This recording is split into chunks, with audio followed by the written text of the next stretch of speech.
Now the call is, నేను ఎక్కడికో వెళ్ళిపోవాలి అన్నటువంటి ఈ ఆత్రం ఏదైతే ఉందో, ఇదంతా మాయా, నేను ఎక్కడికో వెళ్ళిపోతాను అనేటటువంటి ఆత్రం ఏదైతే ఉందో దాన్ని పక్కన పెట్టి ఈ ప్రపంచాన్ని నేను ఏ విధంగా, ఈ నియో ప్లాటోనిస్టిక్ ఎస్కేపిజం ను విడిచిపెట్టి ఏ విధంగా నేను ఈ ప్రపంచానికి ఆశీర్వాదకరంగా మారాలి, ఇక్కడున్నటువంటి సంబంధాలపైన ఫోకస్. ఈ 2025వ సంవత్సరం, let me invite you to look into this world with this idea or with this ideology that your God or నీ ప్రభువు, నీ రాజు, ఆయనకు నువ్వంటే ఇష్టం, నీ శరీరం అంటే ఇష్టం, ఆయన నిన్ను రూపొందించిన రూపురేఖలు ఆయనకి ఇష్టం, ఆయనకు నువ్వంటే చాలా ముద్దు, నీ సంబంధాలు ఇష్టం, నీ ప్రేమ ఇష్టం, నీ కుటుంబం ఇష్టం, నీ సమాజం ఇష్టం. ఆయన చేసినటువంటి ఈ భూమి ఆకాశములు అనే సృష్టిని ఆయన మంచిది మంచిది మంచిది అన్నాడు. అందులో నిన్ను చాలా మంచిదిగా ఉంచాడు, మహిమతో నిన్ను ఆయన అలంకరించాడు. ఎక్కడో అమెరికా దేశంలో ఉన్నాం, బాబాయ్ ఎలా ఉన్నాడు, చిన్నమ్మ ఎలా ఉంది, అమ్మ ఎలా ఉందో, నాన్న ఎలా ఉన్నాడో, నా సంపాదన ఓకే బాగానే ఉంది, మరి నా సంబంధాల పరిస్థితి ఏమిటి, నా ఉద్యోగం బాగానే ఉంది, మరి నా ఊరు ఎలా ఉంది,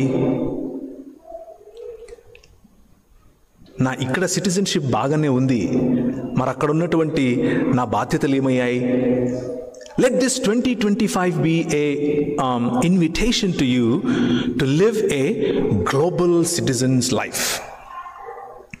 ఈ విశ్వైక లేకపోతే విశ్వ మానవ సమాజములో భాగమైన నీవు నీ పొరుగువాడిని ప్రేమించగలిగే హృదయం, నీ సొంత వారి కోసం పరితపించే హృదయం, నీ సంబంధాల కోసం ప్రాకులాడే హృదయం, ఒకరిని ఆశీర్వదించటానికి నీ గుప్పిళ్ళు విప్పే హృదయం, నీ జేబులలో నుండి నీ సంఘానికి, నీ సమాజానికి, నీ కోసం పరితపిస్తున్నటువంటి నీ నాయకుల కోసం నీ గుప్పిలి విప్పి ఆశీర్వదించగలిగే హృదయం. ఇదంతా కాదు, నేను ఎక్కడికో వెళ్ళిపోవాలి అన్న మతపరమైన ఆలోచనను, నియో ప్లాటోనిస్టిక్ ఐడియాలజీని విడిచిపెట్టి ఇక్కడ పెట్టుబడి పెట్టేటటువంటి ఆలోచన, నీ పొరుగువాడి పైన పెట్టుబడి, నీ సొంత వాడిపైన పెట్టుబడి. నేను ఒకరికి ఒక 11 సంవత్సరాలు ఏమీ లేనప్పుడు, ఏ ఉద్యోగం లేనప్పుడు నేను పట్టుకొచ్చి ఉద్యోగం ఇచ్చి పెంచి పెద్ద చేసి ఆయన రక్షింపబడిన సమయం నుంచి కూడా ఆయనకు తోడుగా ఉంటూ నిలబెట్టి నా కంపెనీలో కొంచెం షేర్ ఇచ్చి ఆయన నిలబెడితే ఒకానొక రోజు ఏం జరిగింది అని అంటే, ఆల్ ఆఫ్ ఎ సడన్ నాకు తెలియకుండా నా క్లయింట్ దగ్గర he went and joined, started working, and that hurted my business a lot. ఇలాంటి వారు ఉంటారు, ఇలాంటి సంబంధాలు ఉంటాయి. కానీ that doesn't give me any warranty to hate him. That doesn't give me any warranty or any warrant to reject helping others. ఈ 2025 మీరు అలాంటి బ్యాక్ స్టాబింగ్ గుండా, మీ బ్యాక్ బైటింగ్ గుండా, మీ వెనకే గోతులు తవ్వుతున్న వారిని చూసి నిరుత్సాహపడకుండా, there is still hope in this world. ఒక వ్యాపారంలో నీకు వచ్చినటువంటి ఒడిదుడుకులు, ఒక పనిలో నీకు ఎదురైనటువంటి సవాళ్లు మిమ్మల్ని వెనక్కి గుంజకుండా, ఈ ప్రపంచాన్ని దేవుడు నూతన పరుస్తున్నాడు, అందులో నేను ఒక ఛానల్ అన్నటువంటి దృఢ నిశ్చయంతో మీరు ముందుకెళ్ళాలి, ఆ వాగ్దానాన్ని మీరు తీసుకోవాలి అని ఆశపడుతున్నాను. బికాజ్ ఎందుకు అనంటే, నిన్నటి నుంచి మనం చూస్తున్నట్టుగా he is making everything new. ఆయన అన్నిటినీ, సమస్తాన్ని నూతన పరుస్తున్నాడు. అందులో నువ్వు ఉన్నావు, నీ వ్యాపారం ఉంది, నీ ఉద్యోగం ఉంది, నీ అమెరికా డ్రీమ్ ఉంది, నీ ఇండియా రూట్స్ ఉన్నాయి. Everything is there. ప్రతి ఒక్కటిని ఆయన నూతన పరుస్తున్నాడు. ఇది 2వ గుదిబండ. 3వ గుదిబండ బాధ్యత లేని భక్తి. మొదటిది మతపరమైనటువంటి ఆలోచన విధానం, 2వది ఎక్కడికో వెళ్ళిపోవాలన్న ఆత్రం, 3వది బాధ్యత లేని భక్తి. కొన్నిసార్లు మనం నమ్ముకున్నటువంటి, మనం చేస్తున్నటువంటి భక్తి మనల్ని వాగ్దానాలు తీసుకోకుండా చేస్తుంది. భక్తి మంచిదే, ఆరాధన మంచిది, చప్పట్లు కొట్టడం మంచిది, సంగీతం మంచిది, నృత్యం నాట్యం మంచిది, ఇవన్నీ మంచివే. కానీ ఇవన్నీ బాధ్యతతో ఉండాలి, ట్రాన్స్పరెంట్ బాధ్యత. ఈ 2025వ సంవత్సరం I will encourage all of you, మిమ్మల్ని అందరినీ, నన్ను కూడా ప్రోత్సహించటం ఏమిటి అనంటే, బాధ్యత కలిగి ఉండండి. నీ బాధ్యత నువ్వు వస్తున్నటువంటి స్థానిక సంఘంలో ఏంటి, నీ బాధ్యత నీ కుటుంబం పట్ల ఏమిటి, నీ బాధ్యత నువ్వు నివసిస్తున్న నీ నైబర్హుడ్ పట్ల ఏమిటి, నువ్వు ఉంటున్నటువంటి నీ నైబర్హుడ్లో నీ పక్కింటి వాడి పేరన్నా తెలుసా నీకు? నీ నైబర్హుడ్లో ఎన్ని పీపుల్ గ్రూప్స్ బ్రతుకుతున్నాయి అన్న ఆలోచన, స్పృహ నీకుందా? నీ నైబర్హుడ్లో జరుగుతున్న బిజినెసెస్ పట్ల నీ బాధ్యత, ఈ దేశపు ఎకానమీ పట్ల నీ బాధ్యత, కొత్తగా వచ్చినటువంటి ఒక ఇండియా నుంచి వచ్చిన ఒక స్టూడెంట్ పట్ల నీకు బాధ్యత. నువ్వు కొత్తగా వచ్చినప్పుడు నీకు వాక్యోపదేశము చేసి నీపైన నాయకులుగా ఉన్న వారిని జ్ఞాపకం చేసుకుని వారి విశ్వాస ఫలమును శ్రద్ధగా అనుసరించుము అని హెబ్రీయులకు రాసిన పత్రిక 13వ అధ్యాయం చెప్తుంది 7వ వచనంలో. That's a commandment. So somebody invested in your life as a responsibility.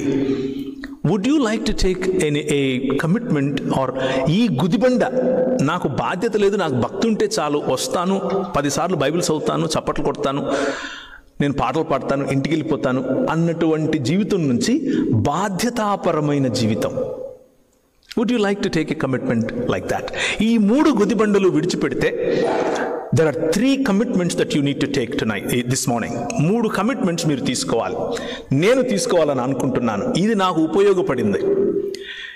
ఈ రిలీజియస్ మైండ్ సెట్ను విడిచిపెడితే మొట్టమొదటిగా మీరు తీసుకోవాల్సినటువంటి కమిట్మెంట్ ఆర్ కాలింగ్ ఏమిటి అని అంటే, కాల్ టు పార్టిసిపేట్ ఇన్ లేకపోతే సత్యవాక్ ప్రత్యక్షత అని దీన్ని పిలుస్తాను నేను. Commitment to the revolution of truth of God. మీ చేతిలో ఉన్న 66 పుస్తకాలు ఉన్నటువంటి బైబిల్ గ్రంథం ఒకసారి ఎత్తి చూపిస్తారా? మీ దగ్గర ఉంటే, ఫోన్స్ ఉంటే ఫోన్స్ చూపించండి, పర్లేదు.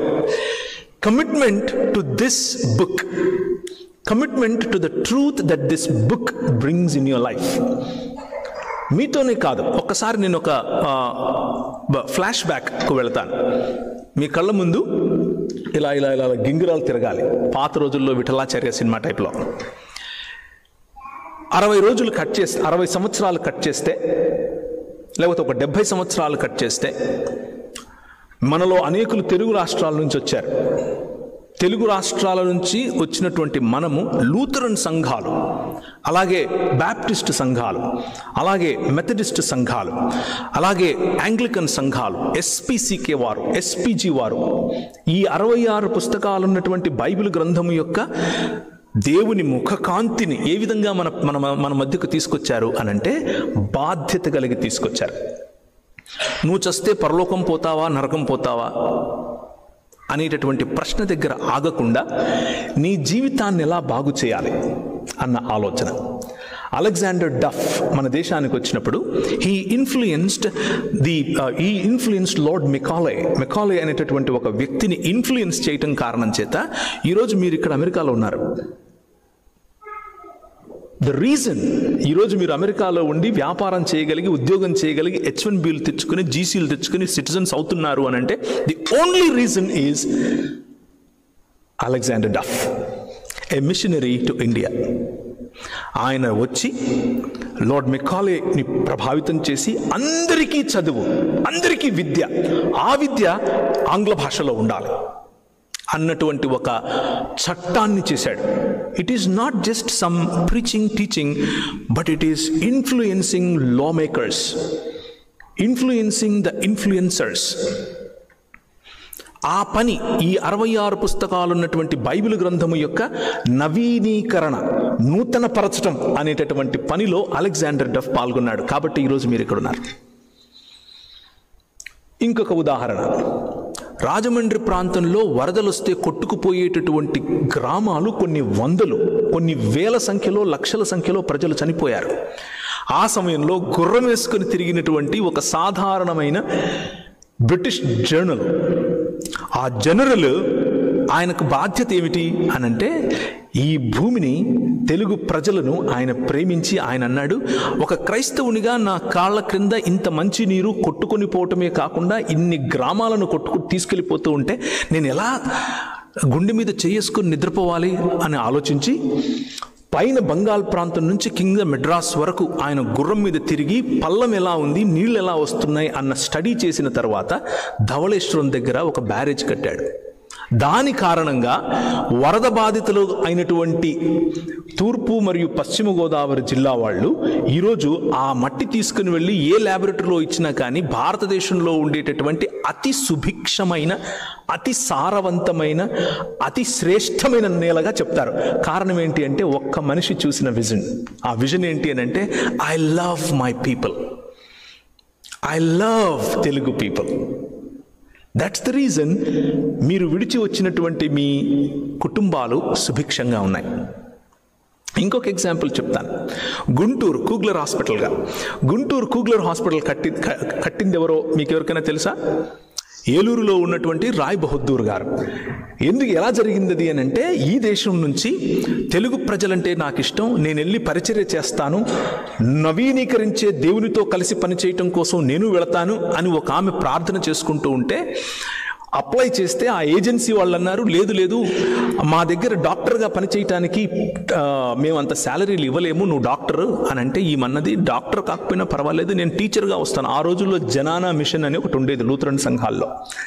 జనానా మిషన్ ఏం చేస్తుంది అని అంటే, ఉన్నత వర్గాలకు చెందినటువంటి స్త్రీలు బయటికి రారు కాబట్టి వారి ఇళ్లలోకి వెళ్ళి వాళ్ళకి చదువు చెప్పేది. ఈవెన్ జనానా మిషన్లో నేను పాలిభాగస్తురాలు అవుతాను అని చెప్పి అప్లికేషన్ పెడితే, తక్కువ శాలరీకి మీరు పని చేయగలరా డాక్టర్ కదా అంటే, పర్వాలేదు నా పిలుపు తెలుగు ప్రజలు అని చెప్పి ఆమె తెలుగు ప్రజలకు వచ్చి అట్టడుగు వర్గాలు ఉన్నటువంటి తెలుగు ప్రజల మధ్య తిని తినక వారిళ్లలో, వారి గుడిసెల్లో వారితో ఉంటూ ఆమె కడుపు కట్టుకుని వారికి సేవ పరిచర్య చేస్తూ ఉంటే ఆమె డాక్టర్ అన్న విషయం తెలుసుకుని రావు బహదూర్ గారు పిలిచారు. అమ్మ మీరు రండి, మీరు డాక్టర్ అట కదా, నా భార్య ప్రసూతిలో ఉంది, ఆమెకు ఏదో సమస్య ఉంది, ఆమెకు తట్టుకోలేకపోతుంది, సహాయం చేయండి అంటే 6 నెలలు వారింటికి ప్రతిరోజు వెళ్ళి ఆమె సేవ చేసింది. ఆమె వాళ్ళ ఇంటికి వెళుతుంది. ఇంటికి వెళ్ళి బయటకు వచ్చే వరకు తెల్లటి వస్త్రాలు ధరించుకున్న ఈ డాక్టర్ గారు వెనక, అంటే దాన్ని ఏమంటారు, హిప్ భాగంలో పసుపు కనిపించేది. ఏంటిది పసుపు కనిపిస్తుంది ప్రతిరోజు అని ఆలోచించి ఒకరోజు బయట కాలు పెట్టక ముందు వెనక్కి తిరిగి చూస్తే పసుపు నీళ్లు చల్లుతున్నారు. మ్లేచ్ఛ జాతికి చెందినటువంటి ఈ స్త్రీ మా ఇంటికి వచ్చింది కాబట్టి క్షత్రియ వర్గానికి చెందినటువంటి మేము మైలపడిపోయాం, ఇప్పుడు ఈ పసుపు నీళ్ల ద్వారా మమ్మల్ని మేము శుద్ధీకరించుకుంటాం అన్నటువంటి ఈ పాత ఆలోచనను క్రీస్తు నవీకరిస్తున్నాడు.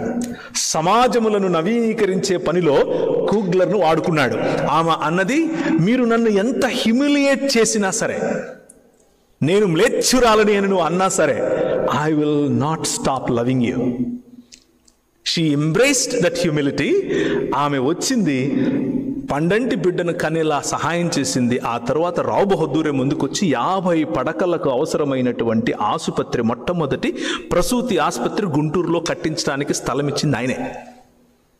That is how you influence the world and you be part of making this world new.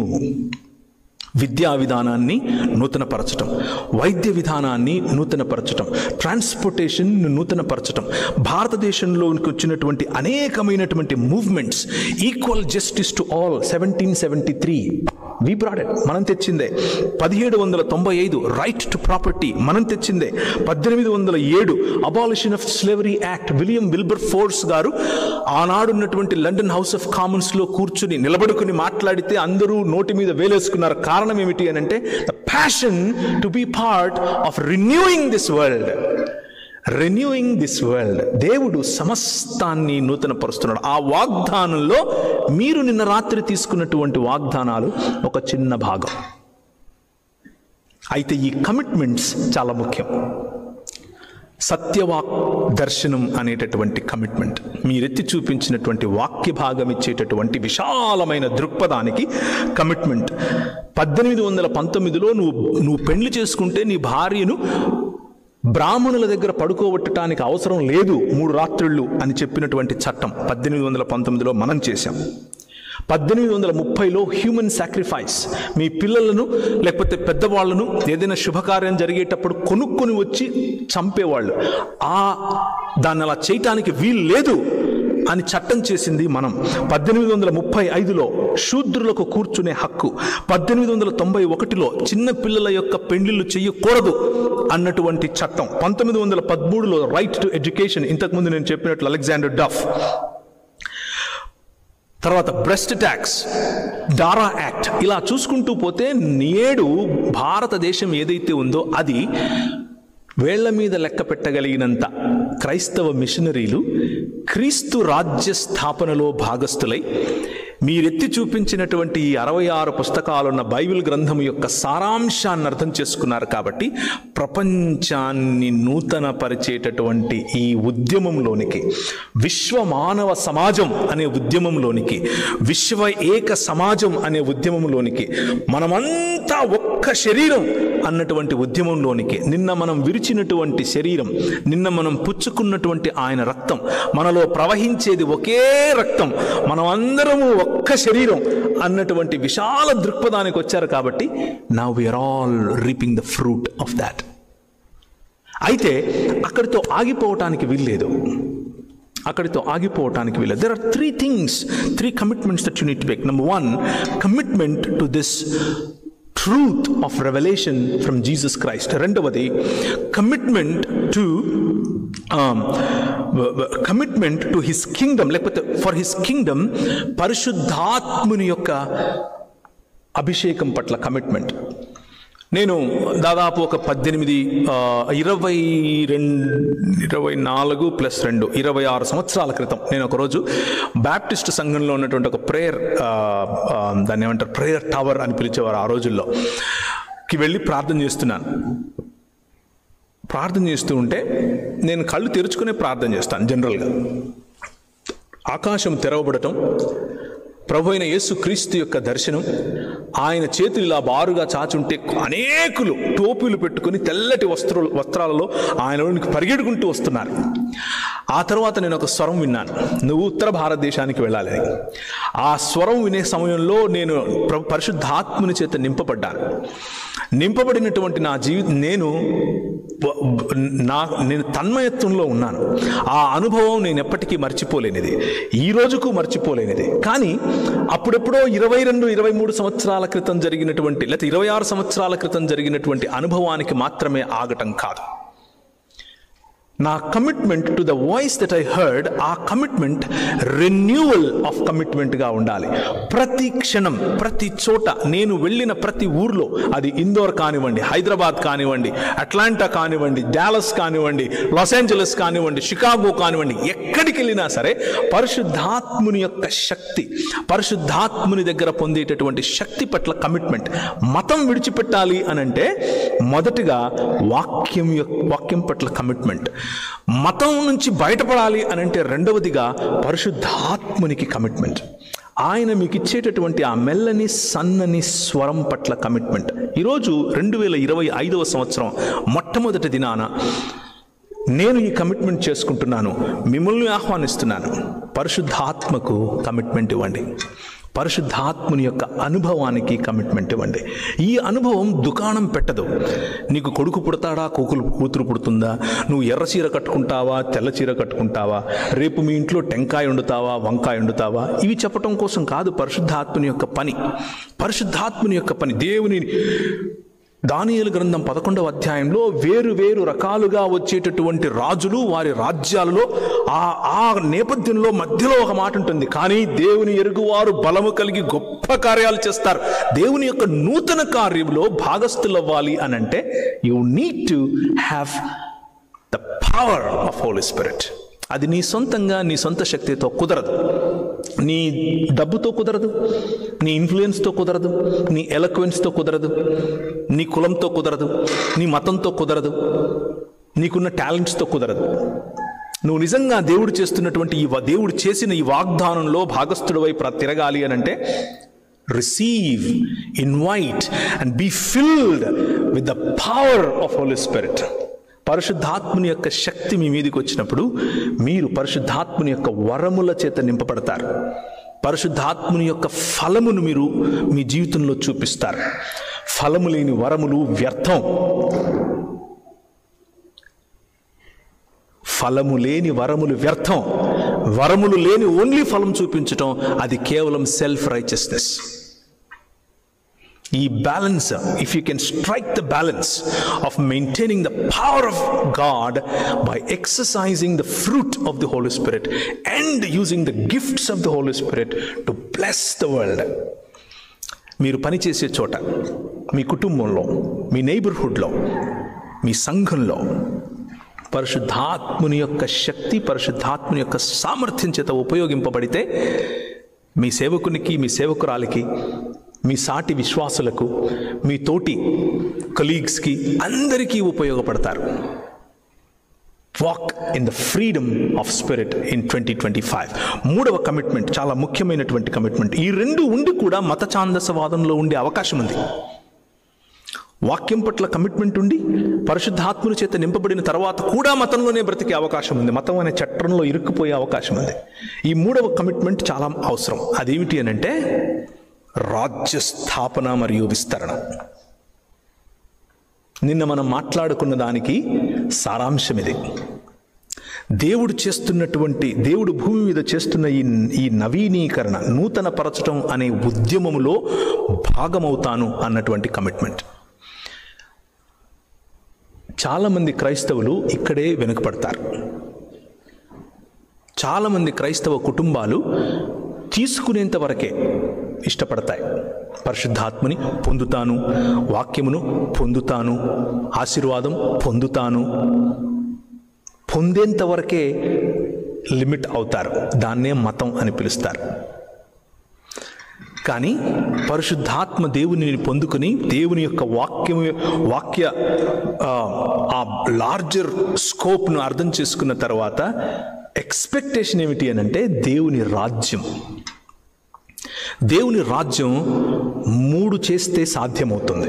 ఈ మాటలు చెప్పి నేను ముగిస్తాను.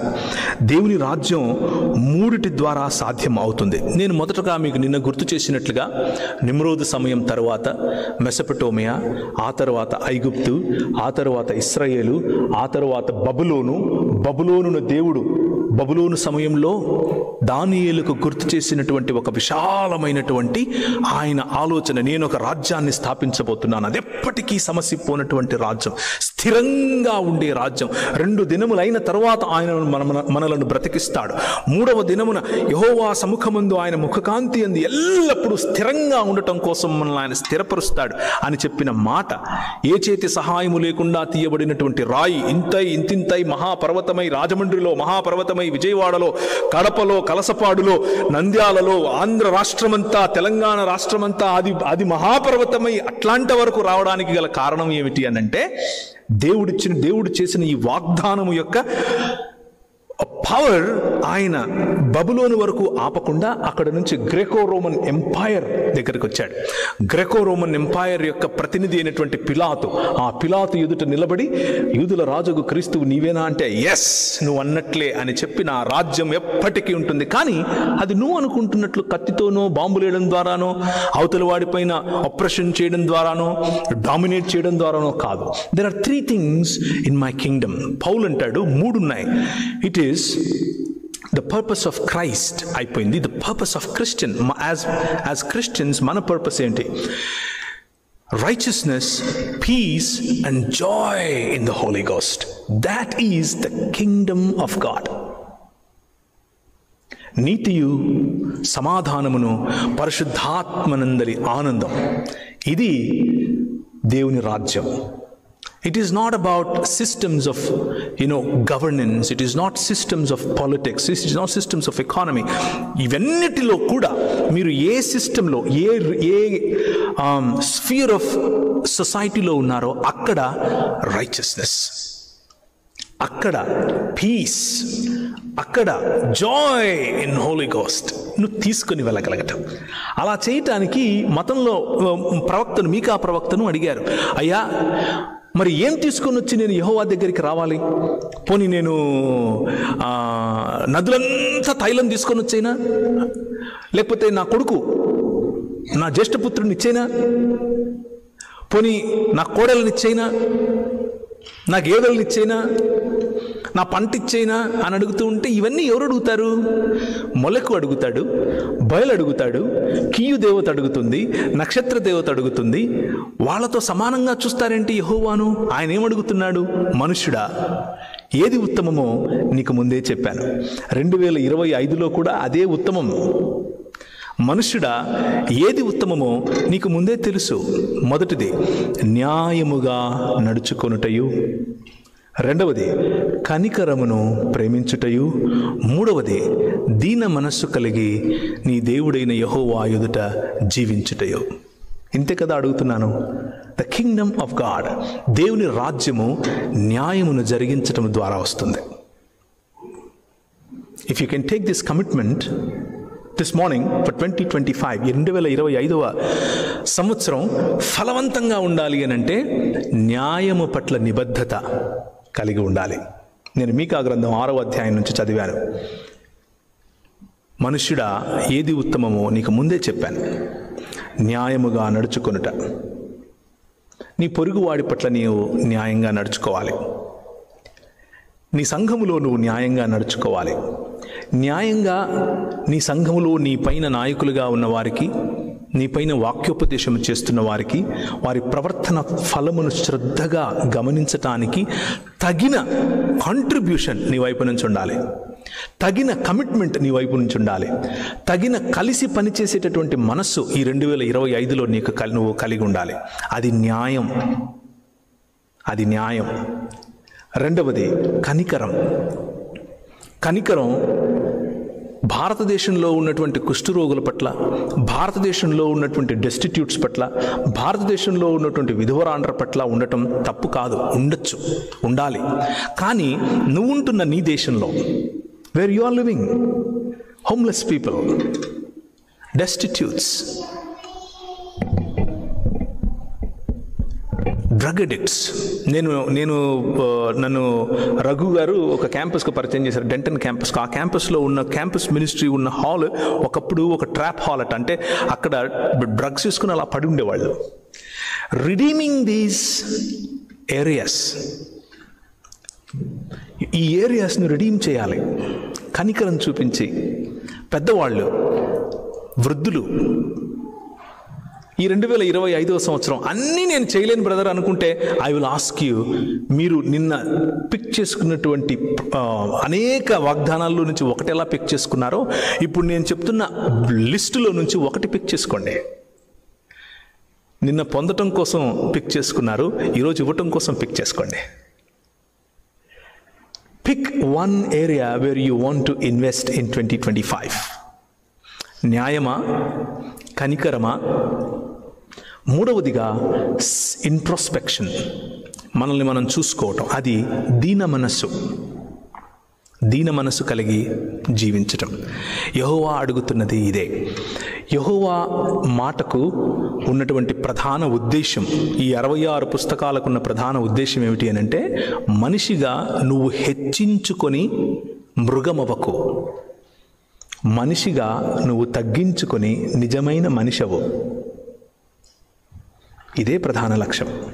హెచ్చించుకుంటే మృగమవుతావు, తగ్గించుకుంటే మనిషి అవుతావు.